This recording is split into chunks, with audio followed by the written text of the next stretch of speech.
Freedom is what you do with what's been done to you. Jean-Paul Sartre.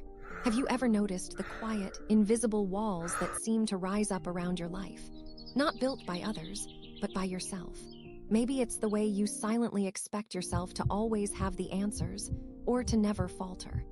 Perhaps you glance at your reflection and think of the person you should have become by now, measuring each day against a mental ledger of hopes unmet.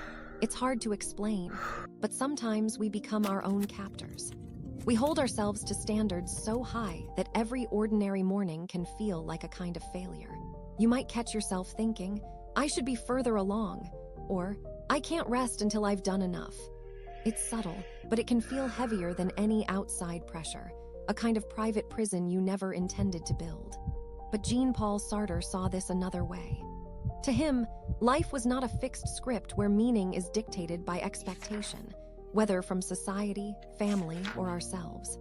Sartre believed we are born into a world we didn't choose, surrounded by circumstances shaped by others. Yet, he argued that what truly matters is what we do in response.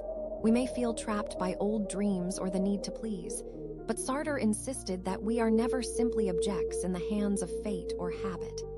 Rather, each moment offers a chance to choose, to become the authors of our own lives, even within the limits of what's already happened.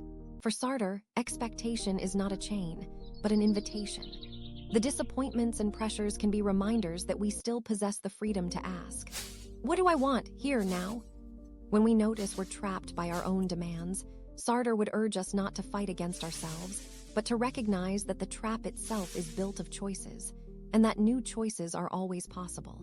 This doesn't mean erasing all standards or desires, but gently loosening our grip, seeing where our expectations come from, and deciding what actually matters to us now.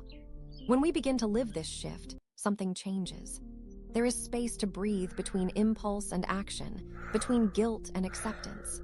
We become a bit more compassionate with ourselves, willing to experiment, to try, to stumble, and to begin again. Maybe you pause before chasing the next goal and ask, is this what I want, or what I think I should want? Perhaps you forgive yourself for resting, or allow yourself to say no when the old script demands yes. If this speaks to something in you, consider subscribing. I'm building a quiet corner of the internet for people like us, people asking harder questions, healing deeper wounds, and finding their way forward. Drop a comment if you want me to explore something specific next. I'd love to hear your story. You don't have to fix everything all at once, but you're here, and that's a beginning. As we learn to loosen the hold of our own expectations, we find room for real freedom. Not freedom from circumstance, but freedom within it. Thanks for giving this space in your day. Take care of yourself. I'll see you in the next one.